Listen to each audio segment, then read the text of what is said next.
याला म्हणतात शरणागती आणि शरणागती. तुम्ही बरोबर वाटलं. आता सही करा. मला हा करार मंजूर नाही.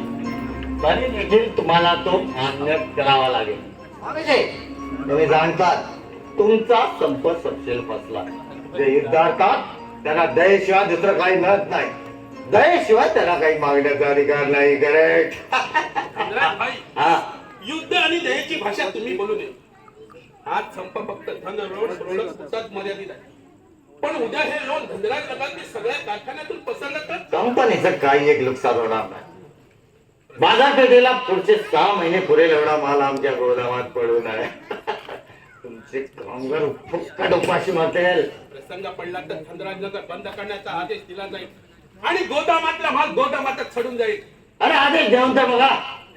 आम्ही पोलिसांची मदत घेऊ. वाटल्यास लष्कराला बोलवायला सरकारला भाग पडू. तुमचा संप छेडून टाका. हे तुम्ही मला आव्हान देत असलात तर ते मी स्वीकारत आहे. कामगाराच्या जीवात तुम्ही गबल झाला. खोट आहे. अरे कामगारांची का विचार दोषी मारताना फाले कुत्र्यासारखे पाय काढे दारावर खेळते घालतात. राज भाई आता मला जरा बोलू दे. पोटात गेले की हरामजाना मात चढतो. अरे जागा. राज भाई आपल्याला या भाषेत बोलून चालणार नाही. कारखान्यात नोकरी बघताना म्हणून तुमच्या कामगारांना मी काही विनंती अर्ज घेऊन गेलो नव्हतो. अरे ते का मला खबर करणार. मी त्यांना पोटा पाण्याला लावलाय. धनराज भाई या तुझ्याशी तुम्ही बोलत असणार तरी तर मला क्षणभर थांबायचं नाही. शेला जगदाळे चला इथून. थांबा स्वामी. परिस्थितीची संपूर्ण जाणीव तुम्हाला अजून झालेली नाही. भाई शेलार आणि कॉम्रेड जगदाळे तुमच्या पाठोपाठ येणार नाही. वस्तुस्थिती काय आहे ती त्यांना ठाऊक आहे. कसली वस्तू काय प्रकार आहे हा शेला. धनराज भाई आपण प्रसंग ओळखून वागावं अशी मी अपेक्षा करतो. तुझ्या मनासारखं. थँक्स. हा तर वस्तुस्थिती अशी आहे स्वामीजी की तुम्ही दौऱ्यावर असताना या इथं म्हणजे या धनराज नगर मध्ये बरंच काही घडलं आहे. बरंच काही घडलंय. हो म्हणजे उदाहरणार्थ एक गरमागरम ताजी बातमी सांगतो तुम्हाला. हे तुमचे 2 सहकारी भाई शेलार आणि कॉम्रेड जगदाळे पुढल्या महिन्याची बेलग्रेडला कामगार परिषद भरणार आहे. त्यासाठी कंपनीचे प्रतिनिधी म्हणून जाणार आहे. कंपनीतर्फे आणि कंपनीच्या खर्चात. होय शेला खरंय कॉम्रेड जगदाळे. आम्ही नकार दिला असता तर दुसरे पुढे आले असते. भाई दिनेश खेडकर आणि कॉम्रेड मेस्कर पण तुमचे पाय बरबटले असले तरी भाई खेडकर आणि फॅन मेस्करने ह्यांचे हात स्वच्छ आहेत. त्या निरलस कार्यकर्त्यांवर तरी चिखल फेक करू नका. हा थोडासा गैरसमज होतोय तुमचा स्वामीजी. नाही म्हणजे भाई खेडकर आणि फ्रँक मास्टरनेस ही तशी निरालस कार्यकर्तीच माणसं आहेत. आपण शेवटी माणसंच आहे. हो तुम्ही दौऱ्यावर जाताना मजदूर महामंडळाची सारी सूत्र त्यांच्या हाती सोपवली तेव्हा त्यांच्या जाणतीबद्दल कोण शंका घेईल नाही का.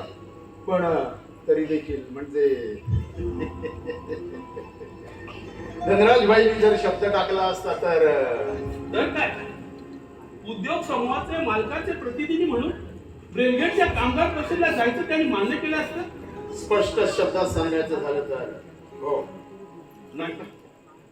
नाही हे शक्य नाही. एरवी तुम्ही बरोबर होता स्वामीजी. पण तुम्ही दौऱ्यावर असताना या इथं म्हणजे या धनराज नगर मध्ये बरंच काही घडलं असं मी मगाशीच म्हटलं आहे. हो तुम्ही त्यांना आपले डावे आणि उजवे हात समजता. त्या तुमच्या कार्यकर्त्यांची एक अल्पशी सेवा करण्याची संधी आम्ही साधली. म्हणजे भाई खेडकर यांचा मुलगा इंटर सायन्सची परीक्षा 3ऱ्या वर्गात पास झाला. हा पण तरी देखील आम्ही त्याला धनराज इंजिनिअरिंग कॉलेजमध्ये प्रवेश मिळवून दिला.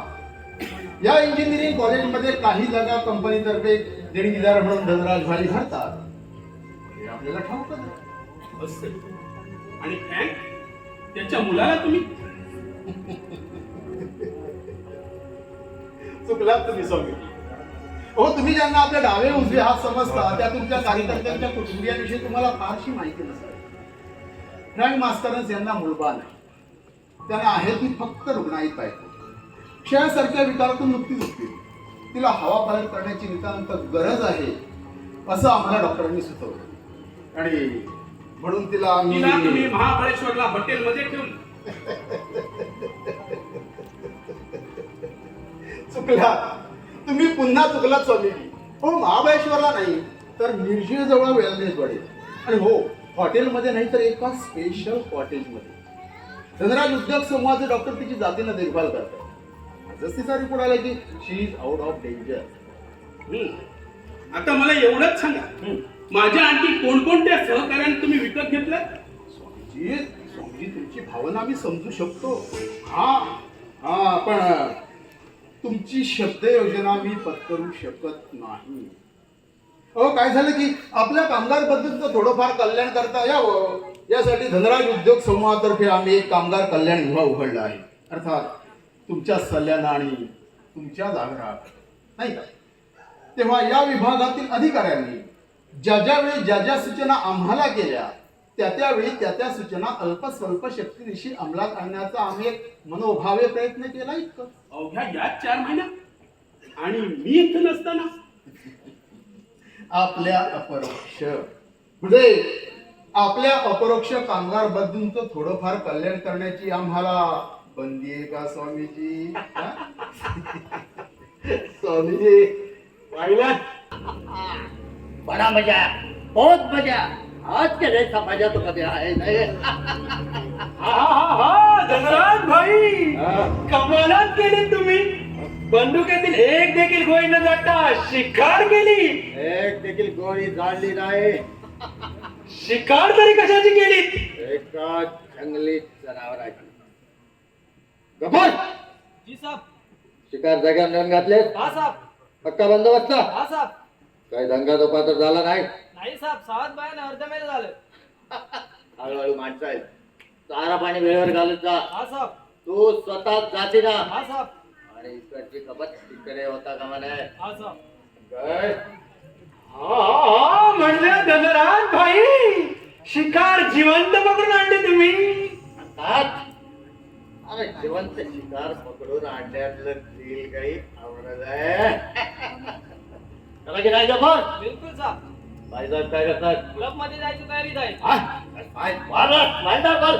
लवकर टाळा म्हणावं. आणि चंद्र कुठं आहे? चंदरबाई कचेरीत बसले आहेत. अजून 5 वाजून गेले तरी अजून असतात ते.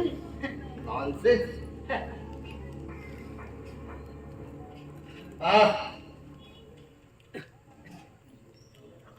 मी बोलतोय. अरे चंद्रला जा. हिरव्या वाडीवर विठाबाईला निरोप गेला. हा साहब, दुपारी. आज विठाबाईकडे प्रोग्राम आहे वाटत.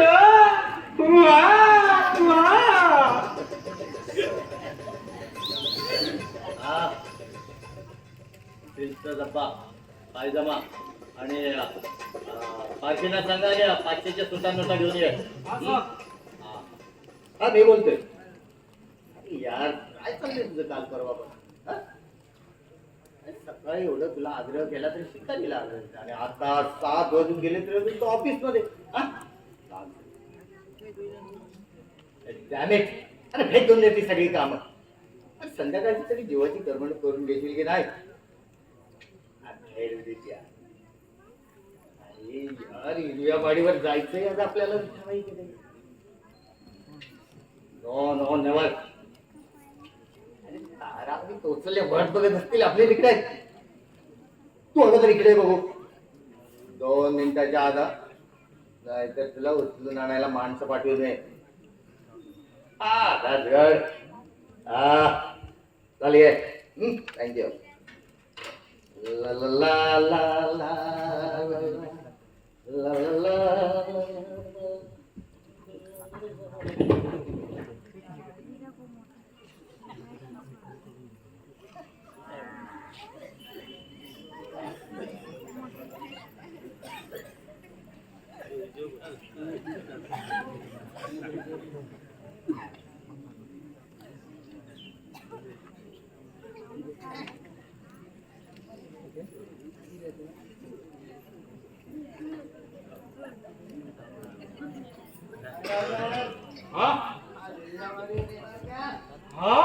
आज पुन्हा गावणी म्हणणार आहे विठाबाईच्या मुली.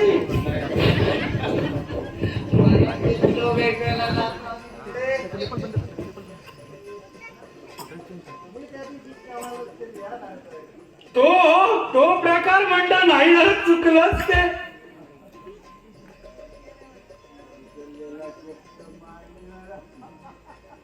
नको ती आठवण देखील नको.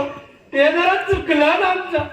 कधी सवय नाही तुमच्या आग्रहाने फार घेतली त्यामुळे अंमल. चुका करायला तर तिकडे जायचं. पण मग तुम्ही रल्ला काय पाय काय धरले काही आठवत का? हे मात्र काहीतरी ना तितका मी कधी ओम होत नाही. होत नाही. आज बघूया तुमची जामत.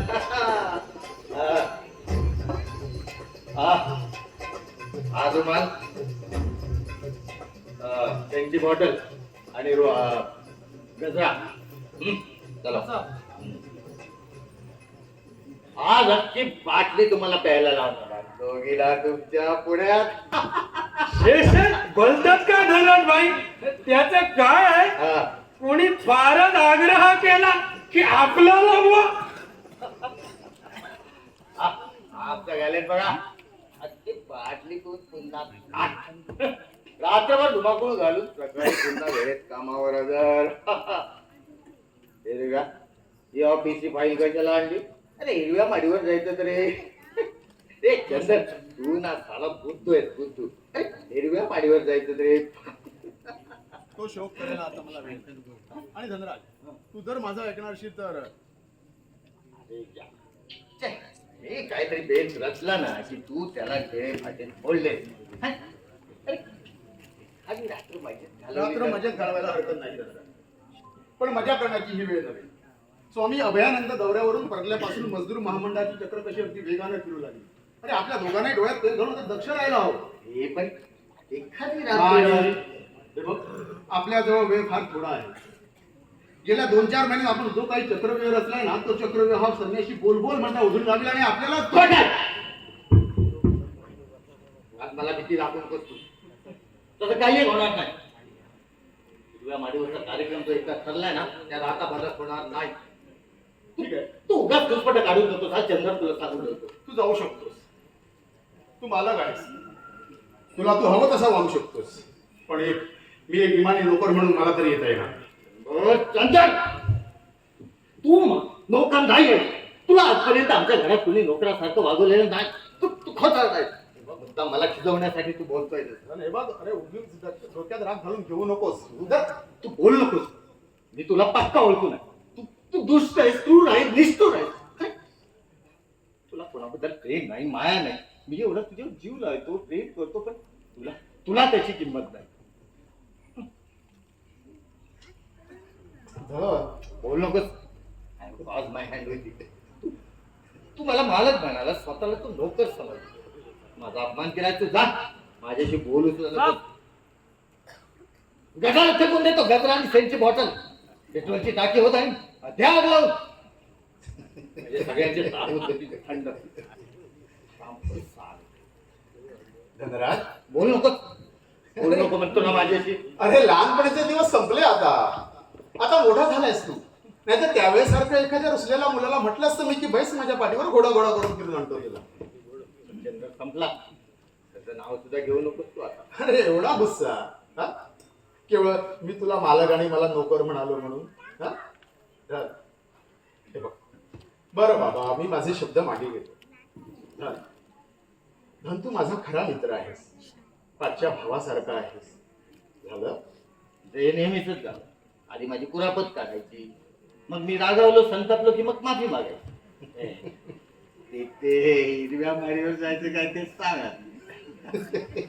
अरे एवढंच ना. ठीक आहे पण त्या अगोदर तुला मी जे काय सांगणार आहे ते तू शांतपणे ऐकून घे.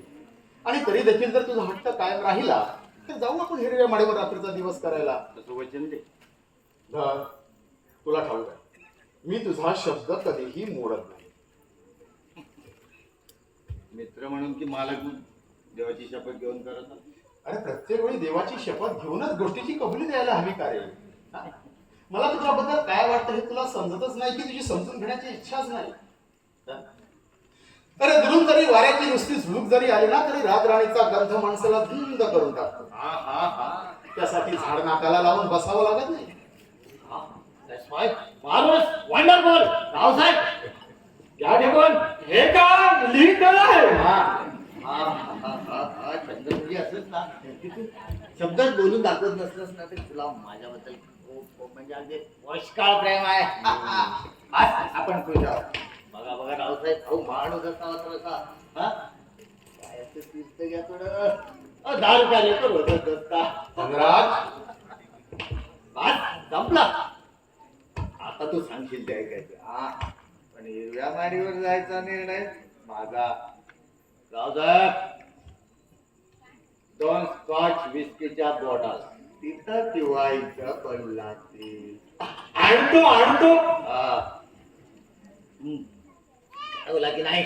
म्हणजे धनवान भाई मला असं एक विचारायचं होतं. पैसे जा जा.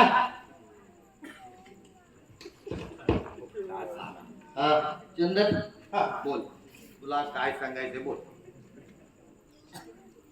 धन, माझी माहिती आणि कयास जर चुकत नसेल तर आज मध्यरात्रीपासून पुन्हा संपर्क करा. शक्य नाही. अरे फक्त आपल्या धनरावर प्रोडक्ट्स मध्येच नाही तर धनराज नगरातील सगळ्या कारखान्यातून संपाचे आदेश दिले जाते. अरे पण कोण आले स्वामी त्याचं कोण ऐकताय का. आपण सगळीकडे पैसे कोण ठेवले. जे पैशासाठी बेईमान होऊ शकतात ते पैसे खाऊन देखील सपासारखे उडू शकतात. तुला असं म्हणायचंय का की तुला कळायला हवं धनराज की मालक आणि मजूर हा एक जगातील सनातन संघर्ष आहे आणि हा संघर्ष आपल्या बाजूने आपल्याला जिंकायचा असेल तर डावपेच लढवण्यात अधोरपणा उपयोगाचा नाही. माणसापुरती ठेचली पाहिजे नाहीतर पुरेपूर भ्रष्ट तरी केली पाहिजे. स्वामी अभयनंदांची ताकद तुला अजून ठाऊक नाही. त्यांच्या शब्दाबाहेर जाण्याची एकाही मजूर पुढाऱ्याची अजून हिंमत होत नाही. आणि दुसरी दुर्दैवाची गोष्ट अशी की संन्याशाला आपण विकत घेऊ शकतो.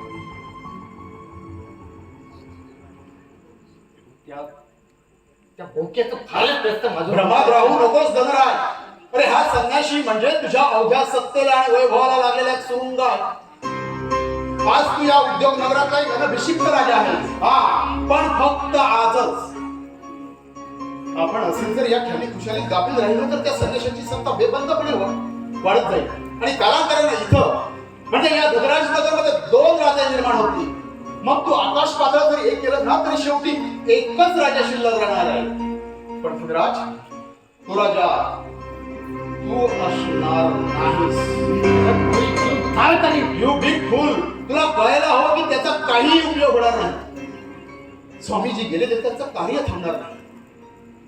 जो कोणी त्यांची जागा घेईल तो पुन्हा त्यांच्यासारखाच होईल. माणसं झपाटून टाकण्याचे सामर्थ्य फक्त संदेशाच्या कमांडरच असतं. कारण त्याला स्वतःला काहीच नको असतं. माणसं ठार मारण्यापेक्षा भ्रष्टाचाराला पोखरून मोकळं करून सोडणं फारसं तितकंसं अवघड नाही. पण गढूळ पाण्यात तुटी फिरवावी तसा हा संन्याशी भ्रष्ट समाजात वावरत असतो आणि कीटकातून कणभर माणुसकी उभी करत असतो. आपण मुळातच एक फार मोठी चूक करून असतो.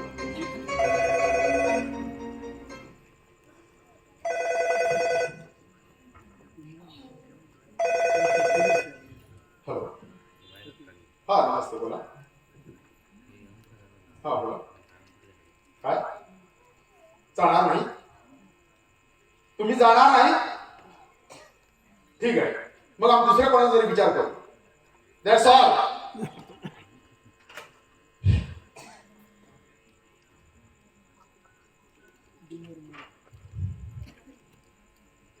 धन माझा काय अपेक्षेपेक्षा लवकर खरा ठरू पाहतो आहे. भैशीदार आणि कॉम्रेडी जगदाळ पुढल्या महिन्यात ब्रिगेडच्या कामगार परिषदेला जायचं नाही असं ठरवलंय. हा सबूर it's all in the game. हा बुद्धिबळाचा खेळ आहे. स्वामीजींनी आपल्या खेळीनंतर स्वतःची प्यादी पुढे सरकवली. त्यांचं हे आव्हान स्वीकारून आता आपला डाव आपल्याला खेळायचा आहे. अगदी वेगळे डाव ते आपण आमची चूक केली म्हणाला. आपण अशी चूक केली धन की आपण आपले सगळे कारखाने या एकाच नगरमध्ये भराभर उभारले आणि भरमसाठ वाढू दिले. पण आपण आपल्याला हेही कळायला होतं की कारखान्याच्या पाठोपाठ कामगारांची संख्या वाढत जाईल आणि आपण त्यांच्या हातात फेकले जाऊ. आज अशी परिस्थिती आहे की एखाद्या कारखान्यातला संप जरी आपण चिरडला तर इतर सगळ्या कारखान्यातले कामगार संपावर जाणार आहेत. स्वामीजीने जर खरोखरच उद्या बंदचे आदेश दिले तर काय विचार नाही. अरे आपण पोलिसांची मदत घेऊ वाटत लष्कराला बोलू. ते धमकी द्यायला ठीक आहे धनराज, पण तुला कळायला हवं की त्याचा आपल्याला काही उपयोग होणार नाही आणि ते आपल्याला परवडण्यासारखं देखील नाही. कोट्यावधी रुपयांची मालमत्ता आणि यंत्रसामुग्री कामगारांच्या हाती ओली सापडली. ते सगळ्या गोदामातला माल पुसू शकतात, चालू देखील शकतात. अरे फडका उडाला असता तुझा. प्रथम आपण देशधुडीला लागायचं, नंतर बाकीचे.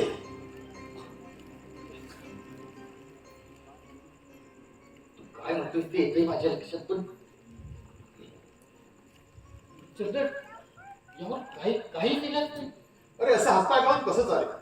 हा भस्मासूर कायमचा गाडून टाकायचा असेल तर यावर फक्त एकच उपाय आहे. हा काय एक योजना, एक अशी योजना की धनराज नगरातील एकूण एक सगळे कारखाने योजनाबद्ध रीतीने हळूहळू एका पाठोपाठ एक कुणालाही संशय नाही देता इथून हलवायचं. कुठे नाही ते सगळं या फाईल मध्ये तपशीलवार आणि तारीखवार मांडून टाकलं. मुख्य धोरण एकच, कोणत्याही एकाच गावी एकाच कारखान्याचे सगळे विभाग ठेवायचे नाही. निरनिळ्या गावी पसरून ठेवायचे. अशा चातुर्याने की एकाच कारखान्यामध्ये भिन्न भाषेचे, भिन्न धर्माचे आणि भिन्न जातीचे कामगार एकत्र यायला. त्यांच्यातील सगळी भांडणं, सगळे वाद, सगळे भेद याचा आपण पुरेपूर फायदा उठवायला हवा. कामगारांनी संप करायचंच ठरवलं तर 4 माणसांची तोंड 4 दिशेला झाली. हे सगळं कसं धीर धरलास तर सगळं काही शक्य होईल. शक्य करून दाखवलं पाहिजे. निदान आपल्या सुरक्षिततेसाठी तरी. I know it's a bad business, पण त्याला कोणाचाच इलाज नाही. हे बघ, तू असा भांबावून जाऊ नकोस. काय करायचं ते या फाईलमध्ये तपशीलवार मांडून ठेवलं. तू एकदा वाचून पहा आणि मग मी वाचणार. तू काय करायचं हे ठरव आणि तसे आदेश काढून सहीसाठी माझ्याकडे नाही धनराज. हे बघ, तू मला किती जीवलग मित्र अगर वडील बंधू जरी मानत असलास तरी तुझ्या अधिकाराचा वापर मी करणार नाही. अरे पण मी तुला स्वतःचा तू सांगत असलास तरी देखील नाही. कारण यानंतर आपण जे पण पाऊल उचलू त्याचे सगळे परिणाम प्रथम तुला भोगावे लागतील. चांगले आणि वाईट देखील. जीवन मरणाचे सगळे निर्णय शेवटी ज्याचे त्यानेच घ्यायला हवे. हे बघ, ही तू फाईल ताब्यात घे, नीट जपून ठेव आणि हे बघ चिंतन आणि माझे उद्देश मेंदूला एवढा मोठा भाग नाही केलाय का? तू काय ठरवशील ते मला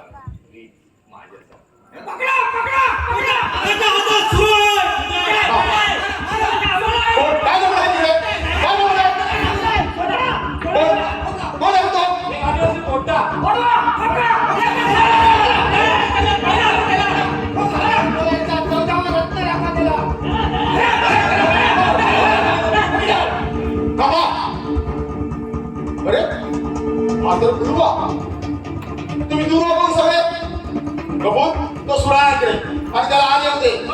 रावसाहेब, हा माझा हुकूम आहे, त्याला आज येऊ दे.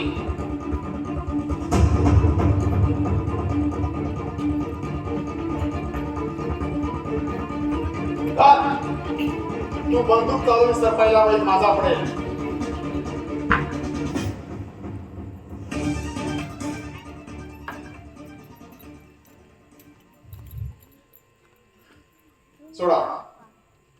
सोडा द्याला. अरे मी सांगतोय सोडा द्याला.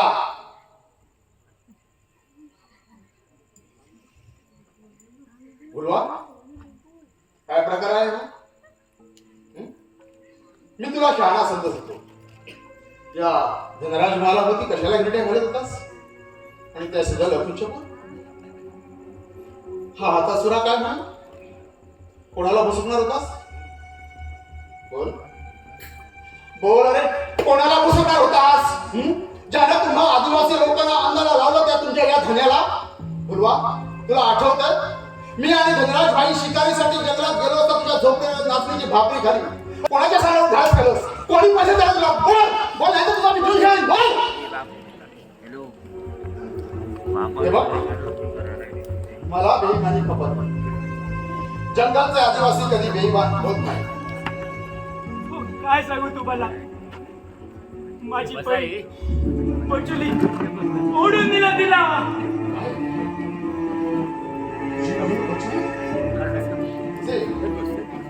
त्या दिवशी मी आणि धनराज भाई तुझ्या झोपडीवर आला असता जिथे तिनं गाणं म्हटलं होतं ती.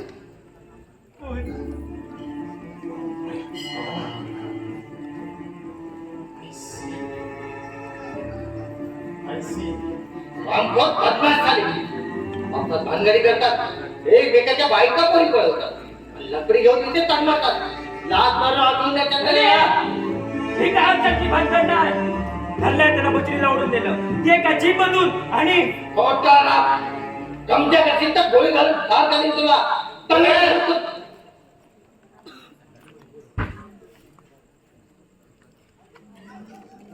बुडवा, तू आता घरी जा. उद्या उजेडाच्या आत बचिली परत घरी ये. मी शोध करून पाठवून देईल तिला. आणि हा असला बकवासपणा मात्र मी मुळीच सहन करणार नाही. या जा.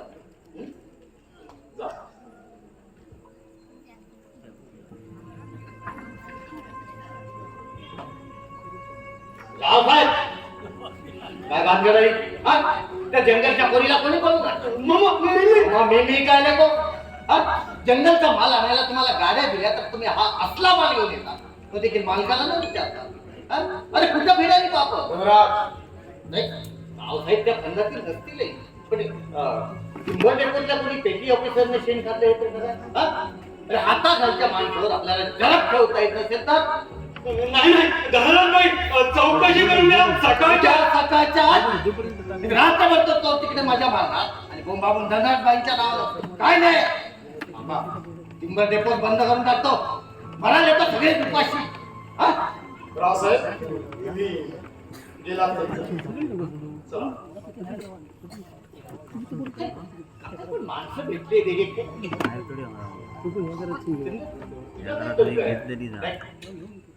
माझा अंदाज जरा वेगळा आहे. काही दम मी सांगतो तुला, त्या पोरीवर कोणीतरी ना डोळा घातलाय आणि ती पोरगी फसली आणि पाड. अरे हे गळीत चालत आपला अंदाज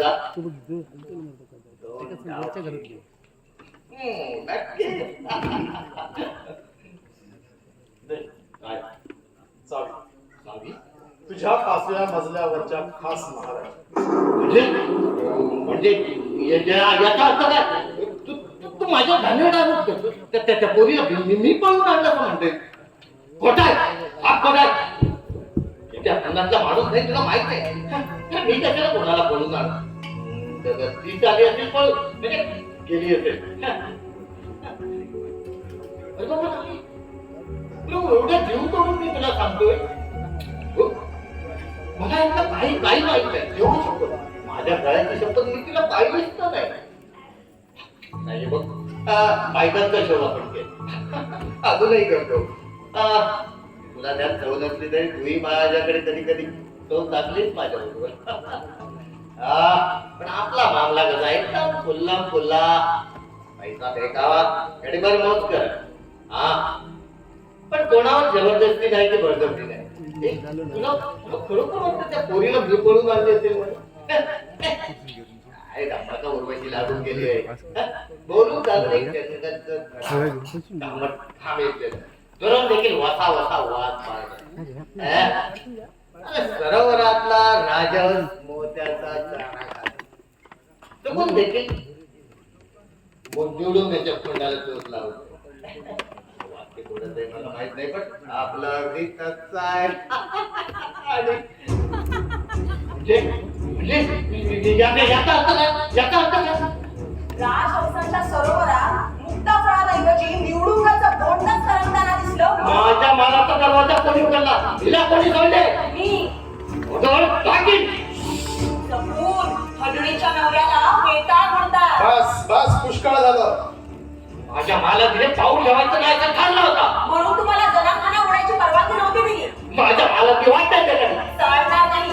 मी या घराची मालकीण आहे, तुमची बटीक नाही. काय खेळ करायचे ते बाहेर. Stop it, stop it. तुम्ही प्रयत्न दाखवाच एकदा. तर तुम्ही दोघं आता काही लहान पोरं राहिलेले नाहीत. घरात लोक चाकर राहिले त्याचं तुम्ही भान ठेवा. शिकायच्या निमित्तानं म्हणून वर्गाने मिळून ठीक नाही तर छान मोठा संस्कार केले असते. करायचे करायचे असतात. हो का? आणि बापाने काय जंगलच्या पोरी पळवून आणून घराचा बाई साहेब आपण जरा गप्प बसाल तर बरं होईल. धनराज, तुला मी 1000 वेळा सांगितलंय की तू या धनराज नगरातला एक अनभिषिक्त राजा आहेस. पण राजाला सुद्धा काही धरबंध हे पाळावेच मी लागतात. दरबंद सोडलेले नाही. मी हिला पळून आणलेलं नाही. त्या दारूच्या बापाला 10,000 रुपये मधून विकत घेतलं मी. चल चल. सोडण्यासाठी हात पकडलेला नाही. घाल, घाल, सोड तिला. 10,000 रुपये मोजले द्यायचे झाले. तुझे पैसे तुला परत मिळतील. सोड तिला. एकदा विकत घेतलेला माल मी परत करत नसतो. माझा शब्द गेलाय का? सोड तिला. शब्द केला. काय शब्द दिला? मला विचारल्याशिवाय तू काय शब्द दिला? ती कोण लागते? तिचा तुझा संबंध काय? मन गेली होय. तुला हवी? होय. मोठा बोलतोय तो. तुला राजी नसेल केला तर तू नाही म्हणू शकतो. पण त्यानंतर मात्र या धनराज भागामध्ये किंवा धनराज नगरामध्ये मी एक क्षण देखील थांबणार ना. तू माझ्यावर प्रेस्तो नकोय चंदास. मी तुझ्या जवळ कधी होता एक मागणं मागतोय धाव.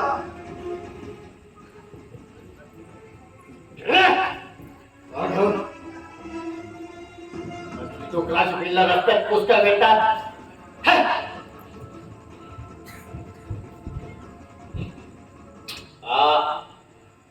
हा चौदावी असा फुका फुके करायचा नाही.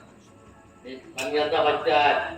तुझे 10,000. माझा मोबदला मला मिळायला हवा. तुझे 10,000 रुपये. अड्ड्यात दिले. त्याची व्यक्ती मिळायला नाही. हा पैशाचा सवाल नाही. मला तुझ्याकडून एक वचन आहे. वचन? हम्म. कसलं वचन? ती वेळ आल्यावर सांग. आधी दिला मग. दिलं. भारत वंडरबॉल कबड्डी बांधले बांध पाणी.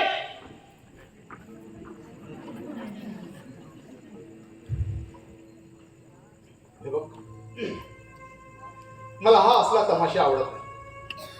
तुम्ही जंगलच्या पोरीनं कसं अगदी वाघिणीसारखं हिंस्त्र असायला हवं. कमरेला विळा कोयता लावता तो काय गवत कापण्यासाठी.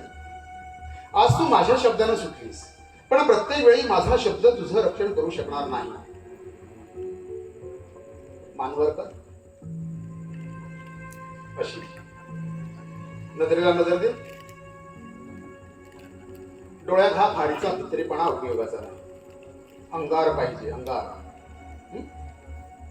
जा तुझ्या भावाला पुलवाला जाऊन माझा निरोप सांग की कोणावरही सुरा उगारण्यापूर्वी पोटच्या पोरीचा सौदा करणाऱ्या स्वतःच्या बापात ते बरपटलेले हात आधी स्वच्छ कर. जा.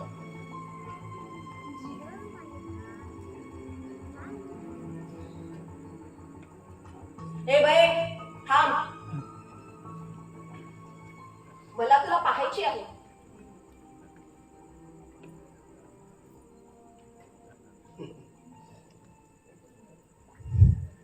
आपण एवढ्या कुतूहलानं पाहू असं काय आहे तिच्यात? पाहते आहे की 2 मित्रात एवढी सुंदर सुंदी माजवणारे कोणते मदनबाण या रामकिशोरीच्या भात्यात आहेत ते. माझ्या पुरता तरी आपला दाखला साफ चुकलेला आहे. केवळ बचुलीची सुटका व्हावी म्हणून. ते मला ठाऊक आहे. ए बाई, तू जा इथून. तुझी ही लागवी दृष्टी रानातल्या एखाद्या उंद्या पोरासाठी जपून ठेव. शहरी माणसं फार ढोंगी असतात. पोटात एक, ओठावर दुसरंच. मी कॉलेजमध्ये होते तेव्हा हिच्यापेक्षा कितीतरी पटीनं सुंदर दिसत होते. यात काय संशय? म्हणूनच तर तुमच्यावर धनराज मोहित झाला. आणि तू? मला पक्क ठाऊक आहे, तू पक्का आतल्या गाठीचा आहेस, हट्टी आहेस. आज हे सारे सवाल खोल आहेत. आपण फार दूर आलेलो आहोत. म्हणून भूतकाळाबद्दल कबुली द्यायला एवढी खळखळ कशाला? कबुली द्यायचा सवाल नाही बाईसाहेब.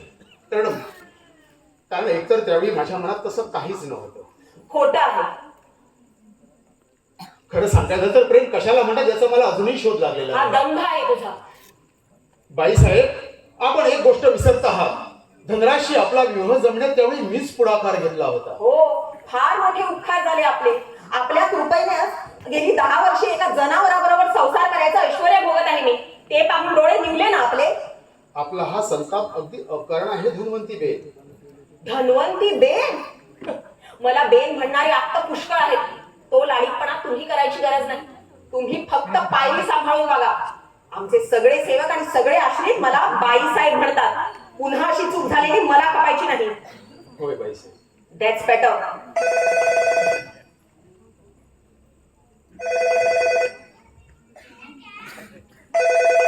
हॅलो, हा मी चंदन. कोण चतुर्बाई? हा बोला. काय? कधी? हो, पण थोड्या वेळापूर्वी तर ते इथेच होते. हो, चांगले बोलले आपल्याशी. वाईट साहेब, फार फार वाईट साहेब. हे बघा, तुम्ही तिथेच थांबा. मी धनराज भाईंना घेऊन येतो. हं?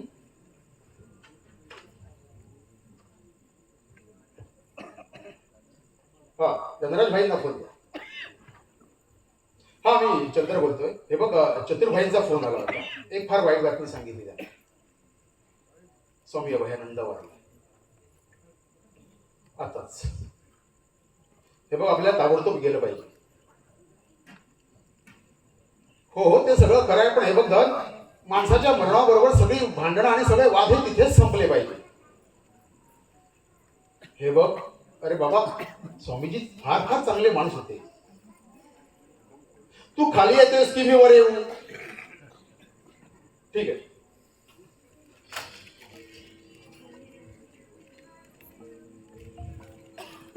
बाईसाहेब, आपल्याला सुद्धा बरोबर यावं लागेल. माझा काय संबंध? त्यांना जा घेऊन, शुद्धीत असले तर. चांगला शुद्धीदायने अजून तरी पुरताच जनावर झालेलं नाही. पण केव्हा होईल त्याचा नेम नाही. त्या बाईसाहेब, पहा आपल्या मालात देवाचं नाव घेऊन परमेश्वराची प्रार्थना करा. या जन्मी नाही तरी पुढच्या जन्मी तरी चंद्राचा नवरा मिळावा. सैतान! राज, अरे दोस्त, माझ्या बायकोशी कालगीत बोलायचं तर निदान मायक्रोफोनच्या तारा तरी कट करून टाकायच्या. काही फरक पडत नाही.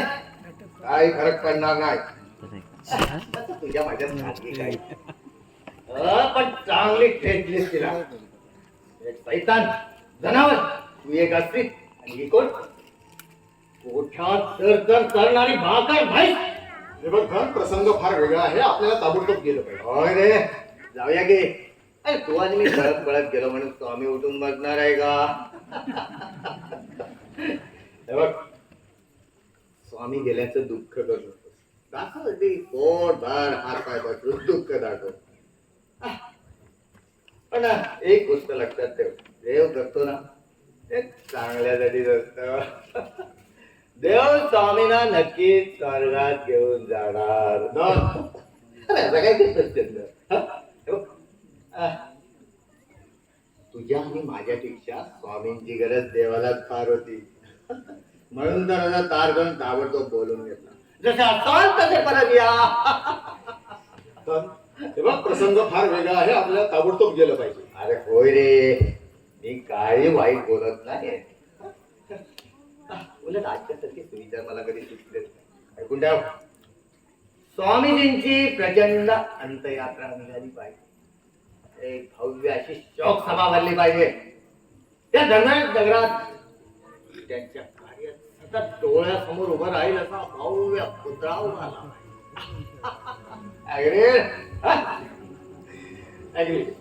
अरे मी तुला तेच सुचवणार होतो. हा, तेवढंच नाही. मग सांगतो. अरे स्वामीजींच्या अखेरच्या इच्छेला देखील आपण मान दिला पाहिजे. आणि स्वामीजीच्या आज्ञेला सद्गती मिळायला हवी ना मग. पण स्वामीजींची अखेरची इच्छा म्हणजे फक्त गेली तुझी बुद्धिमत्ता. अरे हे बघ, स्वामींची अखेरची इच्छा काय हा? ज्याला कोणी विकत घेऊ शकत नाही असा एकच माणूस त्या नावावर. एवढ्यात वाक्य विचारला त्यांचं. एखादं नाव सुचवतोस की बेटा तू येतोस. ते विसरून जातात. इथं पक्क कोरलाय. इथं पक्क कोरला. हे बघ खुळ्यासारखं काहीतरी बोलू नकोस. अरे कामगाराचा पोर देखील तुझ्या बोलण्यावर विश्वास ठेवणार नाही. अरे अरे बघा तर तुमचं सगळं संभाषण टीव्हीवर रेकॉर्ड टेप करून ठेवलंय. स्वामीजींच्या शब्दाविरुद्ध जाणाऱ्या धनराज नगरात कोण कामगाराचा बच्चा आहे हा? शिवाय तो दादा मैत्रींचा मुलगा आहे. लढाई जिंकले. हा आता कामगारांचा तुझ्यावर रोष आहे का? कारण तू माझ्या सेवेत आहे, माझ्या चाकरीत आहे. म्हणूनच तुला मी माझ्या सेवेतून मुक्त करणार. माझा माणूस म्हणून तुला मी कामगार चळवळीत सोडणार आहे. ते काही चक्क नाटक रंगवतो यार. 6 महिन्याच्या आत तो कामगारांच्या गळ्यातला ताईद आणि एकदा का तू महामंडळाचा अध्यक्ष झालास ना, या या या या या योजनांची गरज उरणार नाही. मग काय यावं चंद्र दिवाकरो या नगरीत आपलं फार चातुर्याची कल्पना आहे तुझी धनराज. पण तू एक गोष्ट विसरतो आहे. कोणते? महामंडळाच्या अध्यक्षाची निवड होते, नेमणूक नाही. अरे पण निवडणुकीतही मी बाहेर राहून माझी ताकद वापरू शकतो. पैसा सोडून मग तू ना अलीकडे फारच बुद्ध झालाय. अरे त्या शस्त्राचा वापर करण्याची मला मुळी गरजच नाही. स्वामींची अखेरची इच्छा काय? तुमचं दोघांचं संभाषण मी टेप रेकॉर्डवर टेप करून ठेवलंय. आणि कामगारांचा कोणी बच्चा स्वामीजींच्या शब्दाविरुद्ध जाणार नाही. धनराज हे बघ, तू जर माझी थट्टा आरंभली नसशील तर हा वेडा विचार मनातून काढून टाक. चुकून देखील महामंडळाच्या अध्यक्षपदी माझी निवड होऊ देऊ नकोस. तुझ्या हितासाठी सांगतोय. अरे पण का? कारण यदा कदाचित मी जर महामंडळाचा अध्यक्ष झालोच तर मला तुझी सेवा करता येणार नाही. कदाचित मी तुझा मित्र देखील राहू शकणार नाही. अरे तू काय माझ्याशी बेईमानी करणार आहेस? माझ्याशी? कुणास ठाऊक, कदाचित त्यावेळी इमानाचा अर्थ देखील बदललेला असेल. हे बघ, नुसत्या मिठानं माणसं बनण्याचा काळ आता संपला आहे धनराज. तुझ्या योजनेला माझा साफ विरोध आहे. तू मूर्ख आहे. तू कशाला तू घाबरतोय? अरे यार, तू महामंडळाचा अध्यक्ष झालास म्हणजे स्वामींसारखं तुला काही संन्यास घ्यावा लागणार नाहीये. आता तुझी थोडी चंगळ कमी होईल एवढं. नाही धनराज, अरे पण नाही म्हणून कसं चालेल? मगाशी तू मला एक वचन दिलंय. वेळ आल्यावर माझी मागणी मागेन असं तुला मी सांगितलं. ती आता वेळ आली. दोस्त, तुझा हात मिलाव, हातावर हात दे आणि हो म्हण. ठीक आहे, दिलेला शब्द मी म्हणणार नाही. पण त्या अगोदर तुला मी पुन्हा एकदा बजावून सांगतोय की असला विचार तू करू नकोस. एकाच वेळी तुझी आणि कामगारांची सेवा करणं मला शक्य होणार नाही. काय खूळ काढले खरोखर चंद्र, मला काही कळत नाही. अरे यार, एवढ्या वर्षाच्या सहवासात तू कसाही मला ठाऊका ना. चंद्र, अरे प्रेमाचा शोध तुला लागला नसला ना तरी मला लागलाय. अरे तुझा जीव माझ्यात किती गुंतलाय ना हे तुला थोडं निश्च माहित नाही. चंद्र, आठवतो लहानपणी तुझ्या तोंडचा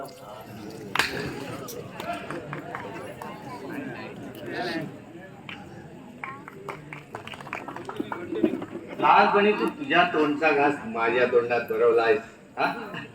शिकारीला गेलो असता स्वतःचा जीव धोक्यात घालून तू माझे प्राण वाचवले.